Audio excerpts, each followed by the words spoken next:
దేవుని సముఖములో మరి ఆయన నడుచుకొనుచు దేవుణ్ణి మహింపరిచింటున్నాడో మరి వాటి యొక్క ఫలితాలను ఆ నడవడికను మనం జ్ఞాపకం చేసుకొని దేవుని నామాన్ని మహింపరుద్దాం. దేవునికి మహిమ కలుగునుగాక.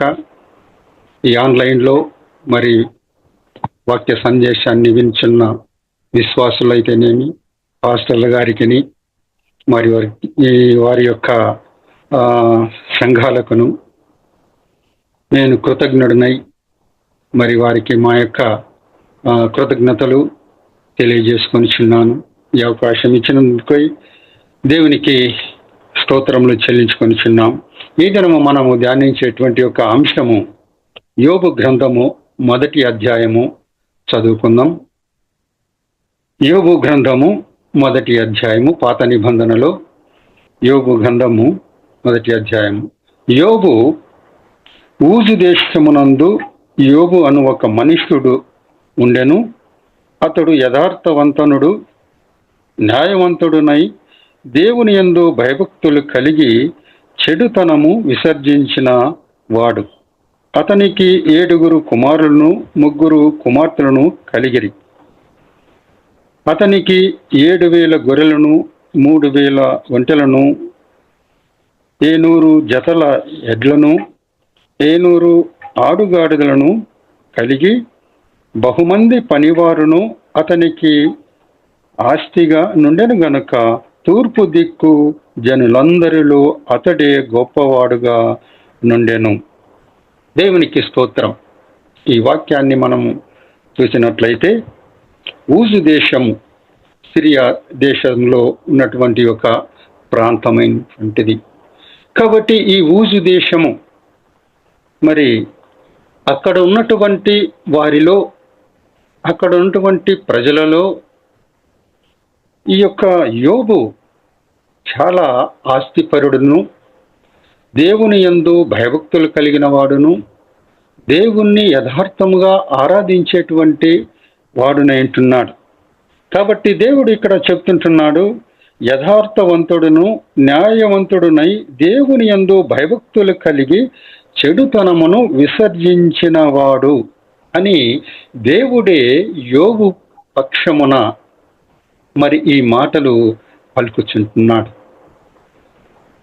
ఈ మాటలు మనం ఆలోచన చేసినట్లయితే యోబు యొక్క జీవితం, యోబు యొక్క నడవడికలో, యోబు యొక్క ప్రవర్తనలో ఒక మంచి ఆత్మీయుడుగా, దేవునికి విధేయుడుగా, దేవుని యందు భయభక్తులు కలిగి నడుచుకున్నటువంటి వాడిగా మరి దేవుడు ఒక సాక్ష్యాన్ని చెప్తుంటున్నాడు.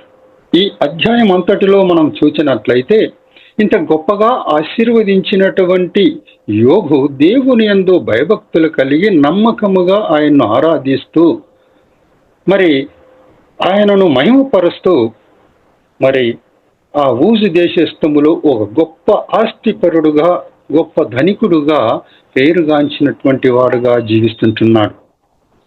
అటువంటి సమయములో, ఒకానొక సమయములో మరి దేవదూతలు యెహోవా సన్నిధిన నిలిచియుండి యోబును గురించినటువంటి యొక్క ఆలోచనలో మరి వారు ఒక మీటింగులో దేవుని సముఖములో మరి భూమి మీద ఏ మానవులు ఏమేమి చేస్తున్నారో, దేవుణ్ణి ఏ రీతిగా గణపరుస్తున్నారో, ఏ రీతిగా దేవుణ్ణి ఆరాధిస్తూ అనుసరిస్తున్నారో ఆయా కార్యములన్నిటినీ దేవదూతలు ఆయన సముఖములోనికి వెళ్ళి విన్నవించేటువంటి వారు. అటువంటి యొక్క సమూహ కూడికలో మరి సాతానుడు వారి దగ్గరకు వెళ్ళి మరి ఆ యొక్క సమూహములో, అనగా ఆ యొక్క మీటింగులో దేవదూతలను యెహోవా యొక్క కలిసి మరి ఉన్నటువంటి ఆ యొక్క మీటింగులో మరి ఈ యొక్క సైతానుడు కూడా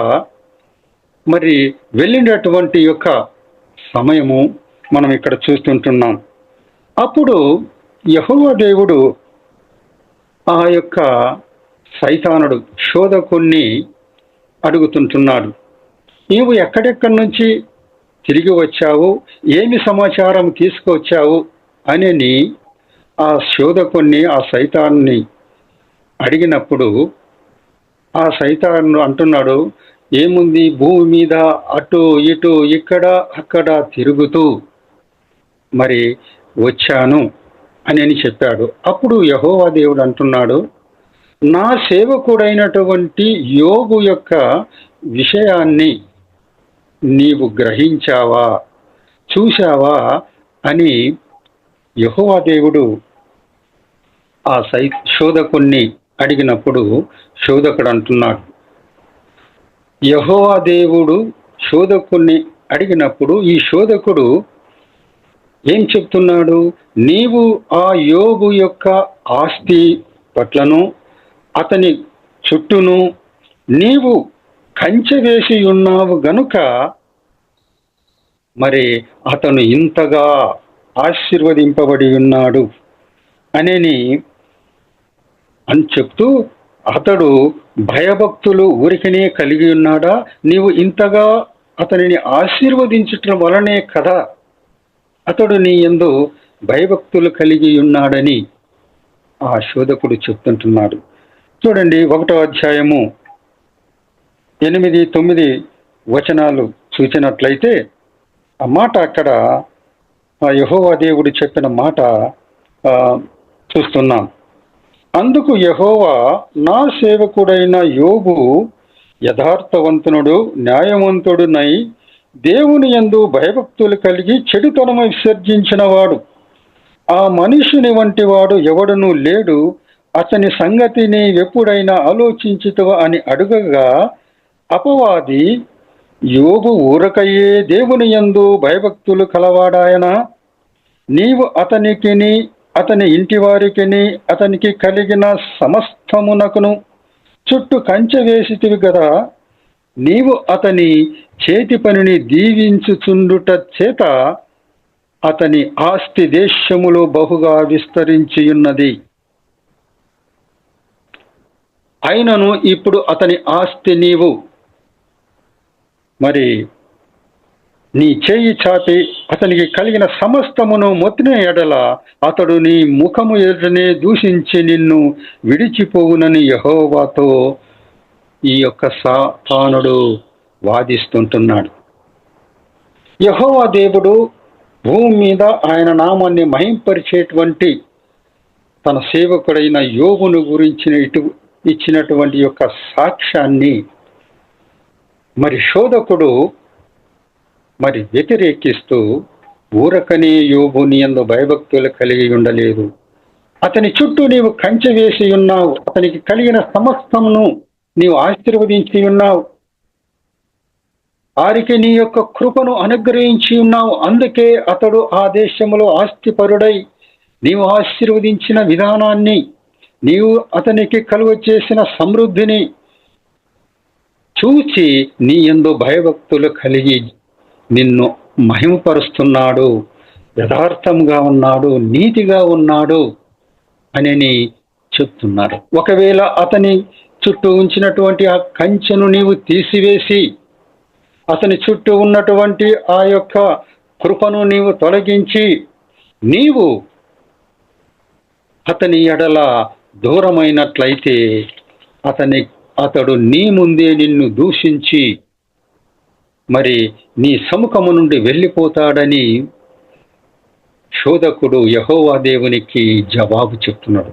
అప్పుడు యెహోవా దేవుడు అంటున్నాడు, నీవు అతని ప్రాణమును తప్ప సమస్తమును నీ చేతికి ఇస్తుంటున్నాను, అయితే నీవు అతని ప్రాణమును ముట్టకూడదు, నీవు పరీక్షించుకో అని యెహోవా దేవుడు చెప్పినప్పుడు శోధకుడు మరి యోబును మరి పరీక్షిస్తూ అతనికి కలిగిన సమస్తాన్ని మరి తీసివేశాడు.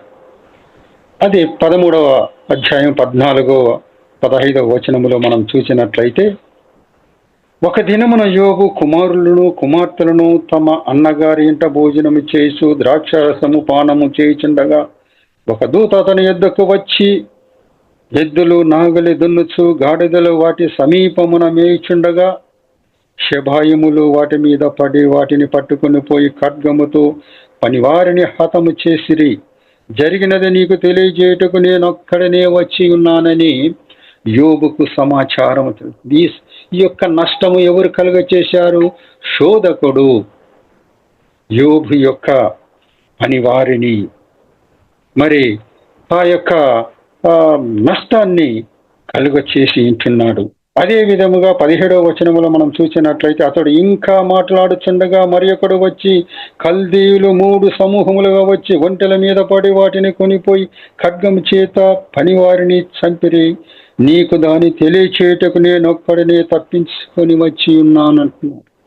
కాబట్టి ఈ విధముగా యోబుకు కలిగినటువంటి గొర్రెలనైతేనేమి, ఒంటెలనైతేనేమి, ఆస్తినైతేనేమి, పనివారినైతేనేమి, తనకు కలిగిన 7 మంది కుమారులను 3 కుమార్తెలనైతేనేమి మరి హతము చేసి ఉంటున్నాడు, పాడు చేసి ఉంటున్నాడు.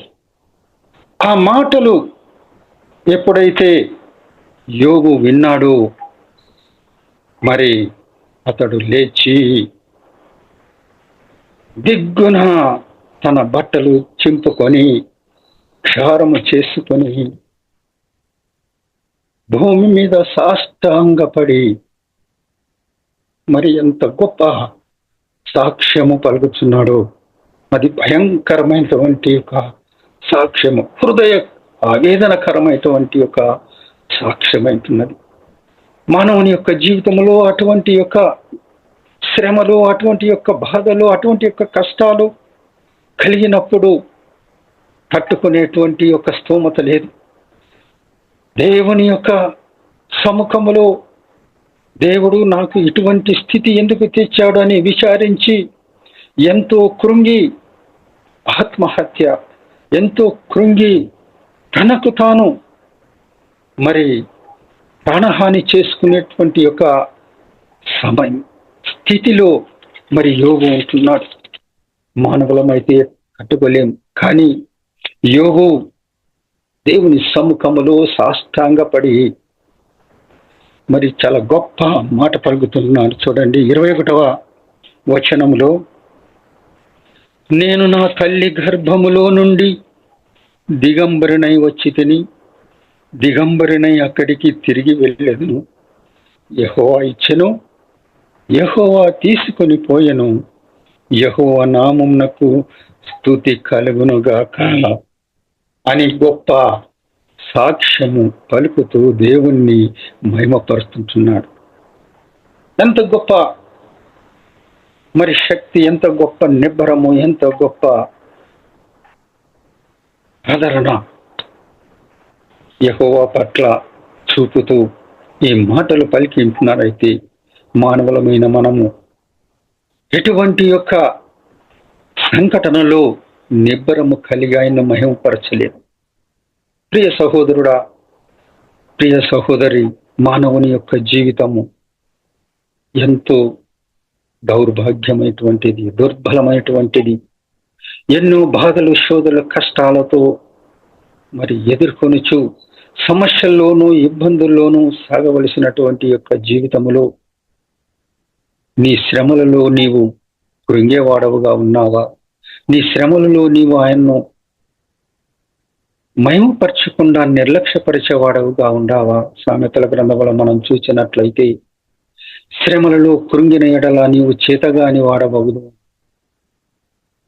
అటువంటి యొక్క చేతగానితనము మనకు మేలు కలిగినప్పుడే మనము ఆయన్ను ఆరాధించే వారముగా, ఆనందించే వారముగా ఉన్నామా?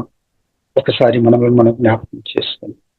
ఎందుకనగా సైతానుడు, శోధకుడు ఎవరైతే దేవుని యందు భయభక్తులు కలిగి, ఎవరైతే దేవుని ఆరాధిస్తూ దేవుని ఆత్మచేత నింపబడి ఒక పరిశుద్ధతలో ఉన్నారు అంటే, సైతానుడు వారి యొక్క జీవితము నుండి ఏ విధముగా పడగొట్టాలి, ఆ జీవితాన్ని ఏ విధముగా దేవుని యొక్క అనుబంధము నుండి వేరు చేయాలి అనేది ఆలోచన కలిగి ఉంటాడు.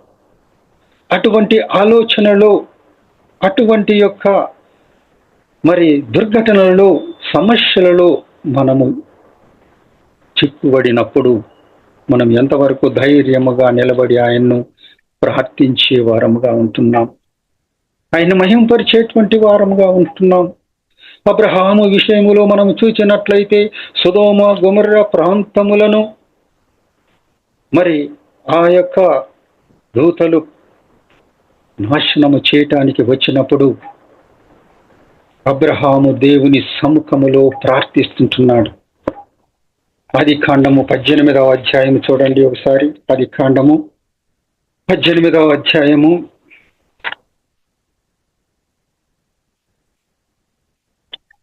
22-23 వచనములు ఆ గొప్ప మాట అక్కడ అబ్రహాము గారు పలుకుతుంటున్నారు. అబ్రహాము సమీపించి ఇట్లనెను, దుష్టులతో కూడా నీతిమంతులను నాశనము చేయుదువా?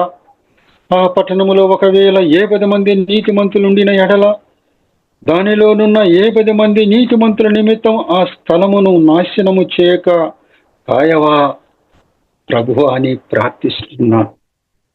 మరి మన సమస్యలలో, మన ఇబ్బందులలో, మన పొరుగు వారిలో, అన్యులలో ఎదుర్కొన్నటువంటి యొక్క సమస్యలలో, ఈ యొక్క దేశము యొక్క ఉన్నటువంటి యొక్క స్థితులలో, దౌర్భాగ్య స్థితులలో మనము ప్రార్థించే వారముగా ఉన్నామా? నీ సమస్యలలో నీవు కృంగిన వాడవుగా ఉంటున్నావా? చేతగానిగా వాడు ఉంటున్నావా? నాకెందుకులే అని ఒక నిర్లక్ష్యపరంగా నీవు జీవిస్తుంటున్నావా? ప్రియ సహోదరుడా, ఎటువంటి స్థితిలో నీవు దేవుని మహింపరిచేవాడుగా ఉన్నావు?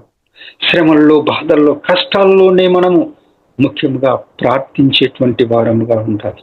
ఆ ప్రార్థనయే మనకు ఒక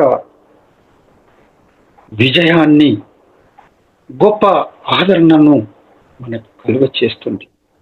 కాబట్టి ఆ రీతిగా అబ్రహాము దేవుని సముఖములో ప్రార్థిస్తూ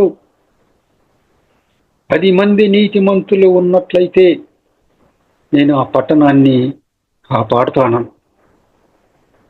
అక్కడ 10 మంది కూడా లేరు. అందుకే రోమీయులకు రాసిన పత్రిక పౌలు గారు 3వ అధ్యాయం 23లో నీతిమంతుడు లేడు, ఒక్కడును లేడు, అందరూ పాపం చేసి దేవుడు అనుగ్రహించి మహిమను పొందలేక మరి బాధల్లో, శ్రమల్లో, కష్టాల్లో ఉంటున్నాను.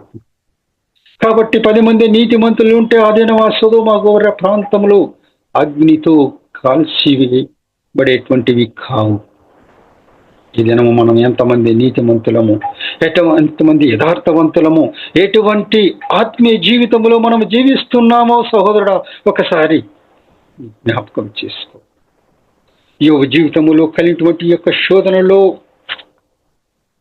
మరి మానవులటువంటి మనము తట్టుకోలేదు. కాబట్టి అటువంటి సమయములో యోబు గారు మరి గొప్ప సాక్ష్యాన్ని పలుకుతూ, నేను తల్లి గర్భము నుండి దిగంబరిగా వచ్చాను, దిగంబరిగానే వెళ్తాను, ఏమీ తీసుకోపోలేదు. మనం ఈ లోకంలోనికి వచ్చేటప్పుడు ఏమీ తెలియదు, దీనిలోండి ఏమీ తీసుకోపోలేము. కానీ నీ క్రియలు, నీవు చేసేటువంటి ఒక ఆధ్యాత్మికమైనటువంటి యొక్క మేలులు, ప్రార్థనా జీవితాన్ని దేవుడు ఆలకించి తగిన ప్రతిఫలాన్ని అనుగ్రహిస్తాడు. కాబట్టి నువ్వు ఎటువంటి ప్రార్థనా జీవితంలో, ఎటువంటి మనస్సు కలిగి దేవుణ్ణి మహింపరిచేవాడుగా ఉన్నావు ఈ దినం? యోగు జీవితంలో మనకు ఒక మంచి సత్యాన్ని, జ్ఞానోదయాన్ని కలుగ చేస్తుంది. కాబట్టి ఈ సత్యములో, ఈ జ్ఞానోదయములో మన ఆత్మీయ జీవితము ఏ విధముగా ముడిపడి ఉంటున్నది? మనము మేలు పొందుకొని సంతోషించే వారముగా ఉన్నామా? కష్టాల్లో మరి ఆయన విడిచి వెళ్ళే వారముగా ఉన్నామా? లేక మహిమపరిచే వారముగా ఉన్నామా? ఏమిటి మన యొక్క స్థితి? ఏమిటి మన యొక్క నిర్ణయము? ఏమిటి మన యొక్క సంకల్పము? దేవుడు అంటున్నాడు, బాధల్లో, శ్రమల్లో నాకు మొరపెట్టినట్లయితే నేను తగిన సమయములో ఉత్తరం ఇస్తానని చెప్తుంటున్నాను. ఆయన మర్చిపోయే దేవుడు కాదు, విడిచిపెట్టే దేవుడు కాదు. నిన్ను ప్రేమించే దేవుడు, నీ పట్ల కృప చూపే దేవుడు, నీకు సహాయం చేసేటువంటి దేవుడు, గొప్ప ప్రేమ కలిగినటువంటి దేవుడు. ఆదాము అవ్వలు ఆయన కృప నుండి, ప్రేమ నుండి దూరమైనప్పుడు వారిని విడిచిపెట్టలేదు, వారిని త్రోసివేయలేదు, వారికి ఒక అవకాశం ఇచ్చాడు. ఆయన నామాన్ని మహింపరచుటకును, ఆయన్ను ఆరాధించుటకును వారికి కృపనిచ్చాడు. అదే విధముగా ప్రతి పాపికి, ప్రతి కష్టాల్లో ఉన్నటువంటి వారికి, ప్రతి ఇబ్బందుల్లో ఉన్నటువంటి వారికి దేవుడు సహాయం చేయగలిగిన సమర్థుడై ఉంటున్నాడు. ప్రియ సహోదరులారా, ప్రియమైనటువంటి విశ్వాసులారా, దేవుని ఆత్మచేత నింపబడి దేవుని యందు భయభక్తులు కలిగిన వారులారా, మీ యొక్క బాధలు, శ్రమలు మీ కొరికే కాదు, ఇతరుల యొక్క బాధల్లో, శ్రమల్లో కూడా మీరు పాలు పంచుకొని ప్రార్థించేవారుగా ఉండాలని. అందుకే పేతురు రాసిన ఆ యొక్క స్వార్థలో సైతానుడు ఎవరిని మృంగుదనా అని గర్జించు సింహము వలె తిరుగుతూ ఉంటున్నాడు. ఎవరు బలహీనులుగా ఉన్నారు, ఎవరు ఎటువంటి మరి కార్యములలో నాకు దొరికేవారుగా ఉన్నారు, వారిని ఏ విధముగా దేవుని ప్రేమ నుండి, కృప నుండి, దేవుని యొక్క మార్గము నుండి తప్పించేదనా అని గర్జించు సింహం వలె తిరుగుతుంటున్నాడు. నేటి యొక్క అంత్య దినములలో కూడా అనేకమైనటువంటి విరోధులు, అనేకమైనటువంటి యొక్క శత్రువులు సంఘాల మీదను, సేవకుల మీదను, సువార్త ప్రచారము మీదను ఎన్నో విధమైనటువంటి ఆటంకాలు కలుగ చేస్తూ సంఘాలను విడగొట్టడానికి, సువార్తను చెడగొట్టడానికి ప్రయాసపడుతున్నారు. ఇది సైతాని యొక్క సమయము. ఈ సమయములో నీవు బహు జాగ్రత్తగా ఉండి ప్రార్థించేవాడవుగా, ఆయన మహింపరిచేవాడవుగా నీ జీవితాలను సమర్పించుకోవాలని వాక్యము ద్వారా దేవుడు మనకు హెచ్చరిక చేస్తుంటున్నాడు. ఇంకా చూసినట్లయితే ఆయన యొక్క కృపలో, ఆయన యొక్క ప్రేమలో మరి మనం ఎంతవరకు ముందుకు సాగేటువంటి వారంగా ఉంటున్నాం. ఈ యొక్క సైతానుడు మనలను వదిలిపెట్టేటువంటి వాడు కాదు. యేసు ప్రభువు కూడా సువార్తను ప్రచారం చేసేటువంటి యొక్క సమయంలో చెవిటి మూగ దయ్యము పట్టినటువంటి కుమారుణ్ణి శిష్యుల యొద్దకు తీసుకొచ్చినప్పుడు ఆ శిష్యులు ఆ మూగ దయ్యము పట్టినటువంటి కుమారుణ్ణి స్వస్థపరచబడలేకపోయారు. కాబట్టి యేసు ప్రభువుతో ఆ మూగ దయ్యము పట్టినటువంటి కుమారుని యొక్క తండ్రి యేసు ప్రభు దగ్గరికి వచ్చి, నీ చేతనైతే నా కుమారునికి స్వస్థత కలుగచ్చి, నీ శిష్యుల యొద్దకు కుమారుని తీసుకొచ్చాను, కానీ వారు స్వస్థపరచబడలేకపోయారు అన్నప్పుడు యేసు ప్రభు అంటున్నాడు, మూర్ఖ తరము వారలారా, విశ్వాసము లేని వారలారా, నేను ఎంతవరకు మీతో కూడా నుండును అని చెబుతూ ఆ మూగ దయ్యాన్ని గద్దించాడు. ఆ కుమారుణ్ణి స్వస్థపరిచాడు. అప్పుడు శిష్యులు యేసు ప్రభుని అడుగుతున్నాడు, మేమెందుకొరకు ఈ మూగ దయ్యాన్ని బాగు చేయలేకపోయాం, వెళ్ళగొట్టలేకపోయామన్నప్పుడు ప్రభు అంటున్నాడు, ఇటువంటి యొక్క దయ్యము వెళ్ళగొట్టాలి అంటే ప్రార్థన ద్వారానే ఇది సాధ్యమవుతుంది అని చెప్తుంది. కాబట్టి ప్రార్థన జీవితము సమస్యల నుండి, బాధల నుండి మనలను జయోత్సవముగా నడిపించేటువంటిది ఉంటుంది. కాబట్టి అటువంటి ప్రార్థనా జీవితము మనం కలిగి ఉంటున్నాము. దావీదు మహారాజు కూడా దినమునకు 7 మారులు ప్రార్థన చేసేటువంటి వాడు. ప్రతి బాధలోను, ప్రతి శోధలోను, కష్టముల్లోనూ ఆయన నామాన్ని మహింపరిచేటువంటి వాడుగా ఉంటున్నాడు, యథార్థవంతుడుగా ఉంటున్నాడు. కాబట్టి మనం ఎటువంటి జీవితంలో ఉన్నాం, ఎటువంటి ఆత్మీయతలో ఉన్నాం? అదే విధముగా యాకోబు రాసిన పత్రిక 4వ అధ్యాయం 7వ వచనములో వారి చూసినట్లయితే చూడండి, అక్కడ చక్కటి మాట వ్రాయబడి ఉంది. యాకోబు రాసిన పత్రిక 4వ అధ్యాయము 7వ వచనం, కాబట్టి దేవునికి లోబడి ఉండుడి, అపవాదిని ఎదిరించుడి, అప్పుడు వాడు మీ యొద్ద నుండి పారిపోవునని వ్రాయబడుతున్నది. కాబట్టి మనము అపవాది క్రియలను, అపవాది యొక్క తంత్రములను ఎరుగునటువంటి వారము కాము. బాధల్లో, శ్రమల్లో శోధకుడు మనకు కలిగించినటువంటి యొక్క శ్రమల్లో నుండి, బాధలలో, కష్టాలలో నుండి మనం బయటపడాలి అంటే దేవునికి విధేయత కలిగిన వారముగా, దేవునికి లోబడినటువంటి వారముగా, యోబు ఏ విధముగా కష్టాల్లో, బాధల్లో ఆయన సముఖములో సాగిలపడి, ప్రభువా నేను తల్లి గర్భములో నుండి దిగంబరిగా వచ్చాను, దిగంబరిగా వెళుతున్నాను, యెహోవా ఇచ్చెను, యెహోవా తీసుకొనెను, ఆయన నామమునకు మహిమ కలుగుగాక ఏ విధంగా ప్రార్థన చేశాడో ఆ విధంగా మనలను మనం తగ్గించుకొని ప్రార్థన చేసే వారముగా ఉంటున్నారు. ఆ విధంగా ప్రార్థన చేసినట్లయితే అపవాది మన యొద్ద నుండి పారిపోతాడు. అపవాదిని జయించేటువంటి యొక్క ప్రార్థన జీవితము మనం కలిగి ఉండాలి. ఎఫెసీయులకు రాసిన పత్రిక 6వ అధ్యాయములో చాలా చక్కగా పౌలు గారు ఈ మాటలను హెచ్చరిక చేసిన, అనగా ప్రార్థన జీవితములో ఏ విధముగా మనము ఆ యొక్క కార్యములను ఆయన్ను మహిమపరచాలనేది దేవుడు హెచ్చరిక చేస్తున్నాడు. 6వ అధ్యాయము 10, 11, 12 వచనాల్లో మనం చూసినట్లయితే చక్కటి మాట ఇక్కడ వ్రాయబడి ఉంటున్నది. ఎఫెసీయులకు రాసిన పత్రిక 6వ అధ్యాయము 10, 11 వచనాలు. తుదకు ప్రభు యొక్క మహాశక్తిని బట్టి ఆయన యందు బలవంతులైండుడి, మీరు అపవాది తంత్రములను ఎదిరించుటకు శక్తిమంతులగునట్లు దేవుడిచ్చు సర్వాంగ కవచమును ధరించుకునడి.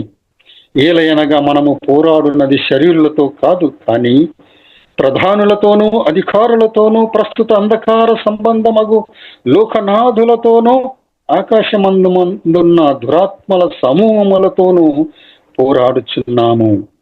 అందుచేతను మీరు ఆపద్దినమందు వారిని ఎదిరించుటకును సమస్తమును నెరవేర్చిన వారవై నిలబడుటకు శక్తిమంతులగునట్లు దేవుడిచ్చి సర్వాంగ కవచనము ధరించుకునుడు అని పౌలు గారి హెచ్చరిక చేస్తున్నాడు. ప్రియ సహోదరుడా, వాక్యం వినుచున్నటువంటి విశ్వాసి, నీ హృదయములో ఎటువంటి యొక్క ధైర్యము, ఎటువంటి యొక్క మనోభావమును నీవు కలిగి ఆ శోధకుని ఎదిరించేటువంటి యొక్క మనస్సు నీవు కలిగి ప్రార్థించేవాడుగా, ఆయన ఇచ్చే సర్వాంగ కవచము అది మనము ధరించుకున్నటువంటి వారముగా ఉండాలి. ఆ సర్వాంగ కవచం ఏమనగా స్తుతి వస్త్రం, మహిమ కలిగిన వస్త్రం, అభిషేక వస్త్రం. ఇటువంటి వస్త్రములతో మనము నింపబడినట్లయితే ఏ దుష్ట శక్తి మనలను ఆవరించదు. సైతానుడి శోధకుణ్ణి మనము ఎదిరించే వారముగా, జయించే వారముగా ఉంటుంది. కాబట్టి ఇన్ని శోధనలు, ఎన్ని కష్టాలు తెచ్చినప్పటికీ శోధకుడు యోబును శోధించినప్పటికీ యోబు ఏ తప్పితమును చేయలేదు. ఏ విధమైనటువంటి మరి దేవుణ్ణి నిందించినటువంటి వాడు కాడు. యథార్థవంతమైనటువంటి ఒక హృదయముతో దేవుణ్ణి మహిమపరుచుతున్నాడు. కాబట్టి ఈ రీతిగా దేవుని సముఖములో, దేవుని యొక్క నామములో, దేవుని యొక్క మార్గములో నడుచుకునేటువంటి వారంగా ఉంటాడు. ఈ యొక్క స్థితిని చూసి తన భార్య అయినటువంటి యోబు భార్య అయినటువంటి ఆమె ఆయన దగ్గరికి వచ్చి ఒక మాట చెప్తున్నది చూడండి. 2వ అధ్యాయము 9, 10 వచనములలో, అతడు ఒళ్ళు గోకు కొనుటకై చిల్ల పెంకు తీసుకుని బూడిదలో కూర్చుండగా అతని భార్య వచ్చి, నీవు ఇంకను యథార్థతను వదలకయు దేవుని దూషించి మరణము కమ్మనను, అందుకతడు మూర్ఖురాలు మాట్లాడినట్లు నీవు మాట్లాడుచున్నావు. మనము దేవుని వలన మేలు అనుభవించుదుమా, కీడును మనము అనుభవింప తగదా అని. ఎంత చక్కటి మాట, ఎంత గొప్ప మాట తన భార్యతో యోగు గారు చెప్తున్నారు చూడండి. దేవుని వలన మనము మేలు పొందే వారముగా ఉన్నామా, కీడును అనుభవించే వారముగా లేమా? కష్టాల్లో బాధల్లో వచ్చినప్పుడు ఆయన్ని విడిచిపెట్టే వారముగా, ఆయన్ని మహిమపరచకుండా పడిపోయే వారముగా ఉన్నామా? ఎటువంటి స్థితిలో ఉన్నాము? ఎటువంటి ఆత్మీయ కలిగి ఉన్నాము? మూర్ఖురాలుగా మాట్లాడినట్టుగా మాట్లాడుచున్నావని యోగు సమాధానం చెప్తుంది. అటువంటి యొక్క స్థిరమైన మనస్సు, స్థిరమైనటువంటి యొక్క హృదయము మనం ఈ దినము కలిగి ఆయన నామాన్ని మహిమపరచాలని ప్రభు కోరుచున్నాడు. ఆఖరిగా పేతురు రాసిన పత్రిక 1వ అధ్యాయము 6-7 వచనాలు ఒకసారి చూడండి. పేతురు రాసిన పత్రిక 1వ అధ్యాయము 6-7 వచనాలు. ఇందువలన మీరు మిక్కిలి ఆనందించున్నారు గాని అవసరమును బట్టి నానా విధములైన శోధనల చేత ప్రస్తుతమున కొంచెము కాలం మీకు దుఃఖము కలుగుతున్నది. నశించిపోవు సువర్ణము అగ్ని పరీక్ష వలన సిద్ధపరచబడుతున్నది కదా. దానికంటే అమూల్యమైన మీ విశ్వాసము ఈ శోధనల చేత పరీక్షకు నిలిచినదై యేసుక్రీస్తు ప్రత్యక్షమైనప్పుడు మీరు మెప్పును మహిమయు ఘనతయు కలుగుటకు కారణమగును. ఈ గొప్ప మాటను మనం జ్ఞాపకం చేసుకొని ఈ శోధనలో బాధనలో మనము స్థిరమైన విశ్వాసముగా నిలబడి దేవుని సముఖములో ప్రార్థించే వారముగా, ఆయన్ని మహింపరిచే వారముగా ఉండాలని దేవుడు కోరుచున్నాడు. ఎటువంటి కృపను, ఎటువంటి మనస్సును, ఎటువంటి యథార్థతను, ఎటువంటి ఆత్మీయ జీవితంను ఈ లైవ్లో వినిచున్నటువంటి ప్రతి విశ్వాసిని, ప్రతి సేవకునకును, సంఘాలకును దేవుడు అనుగ్రహించి ఆశీర్వదించి కాపాడునుగాక. ఆమేన్.